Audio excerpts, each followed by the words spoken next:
Kayo po ba mga bossing ko, ipakaramdam po ninyo na kayo ay paborito ng kamalasan? Asya, kung yung ipakaramdam ninyo, ipagdasal nyo po yan na kayo po ay layuan na ng kamalasan at kailanman na hindi na kayo mamalasin pa. Ako po yung may share sa inyo mga bossing. Basta ito po, kapag ginawa nyo, kailangan kayo po ay ang nasa isipan nyo panay mga magaganda. Kasi hindi natalab ang mga paggawa ng pampaswerte kung mga pangit naman ang nasa isipan nyo. Na halimbawa, kayo ay malas, kayo ay lagi walang pera, kayo po ay hindi na magiging matagumpay sa buhay. Hanggang dyan na lang kayo. Yung mga salitain ganyan, nako, kalimutan nyo po yan.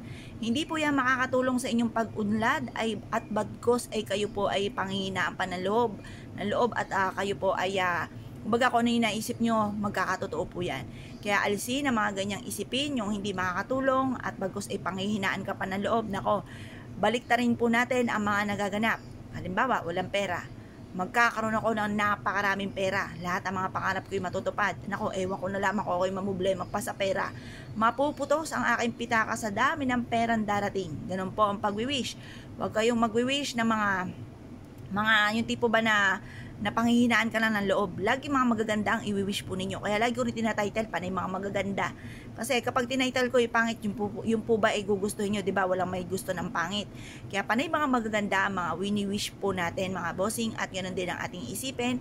At kailangan po mga bossing, positive lamang. Ito po ang ating gagawin. Ito po mga bossing ko ang ating sile na makapangyarihan, paborito. At ganoon din po mga bossing ko ang ating asin. Ang sile, mga bossing, napakasarap nito, lalo-lalo na kung may sabaw, lalagyan ng patis, silit, kalamansi. Ay, Diyos ko, panalong-panalo, napakasarap ng kain. Kaya lang, ingat po kayo dahil nagkakaedad. Baka magkayuti ay po kayo, mga bossing. Ngayon pa, mga bossing, ang sile hindi lang sa pagkain. Ito po, mga bossing ko, ay pampalakas din ng ating fighting spirit, para hindi tayo panghinaan ng loob, mas maging fighter tayo sa hamon ng buhay. Ganun din pa mga bossing, kung may problema ka sa inyong karelasyon, mainam na gamitan ng sile para masolusyonan ang problema.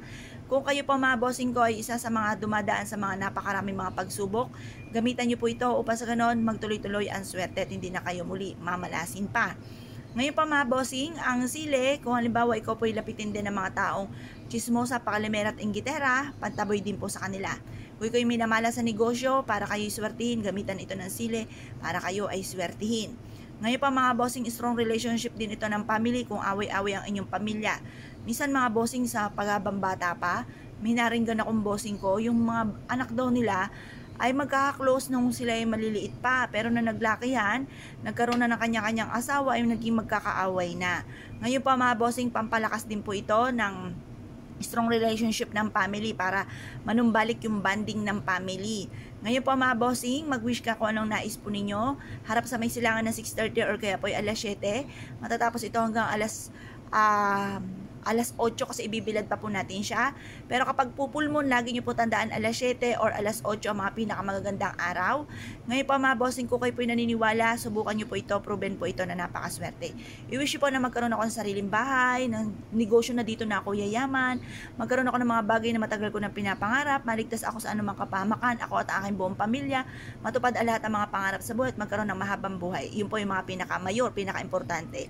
Ngayon pa mga bossing, ko kayo po naniniwala, subukan nyo na po ito, proven po ito na maswerte at good luck po sa inyo po lahat.